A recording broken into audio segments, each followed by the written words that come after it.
5 విషయాలు నేను చెప్పాను. 5 విషయాలు దయచేసి గుర్తుంచుకుంటారని నేను ఆశిస్తున్నాను. 1, దేవుడు పుట్టడు.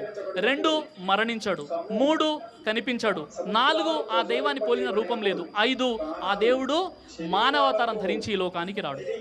మరి ఎంతమంది అయితే మహనీయులు ఉన్నారో, ఈరోజు అవతార మూర్తులుగా భావించబడుతున్నారో, ఎవరినైతే ప్రజలు ఆరాధిస్తున్నారో వారు ఎవరండి అనే ప్రశ్న మనకు ఉత్పన్నమవుతుంది. మనం శ్రీరాముల వారి జీవితాన్ని చూసినప్పుడు రామాయణంలో 7 కాండాలు మనకు కనబడుతున్నాయి.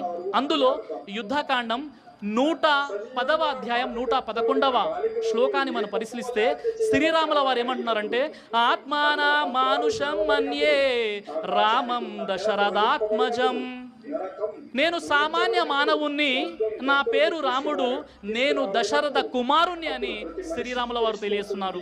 లంక కాండములోని 123వ అధ్యాయము 23వ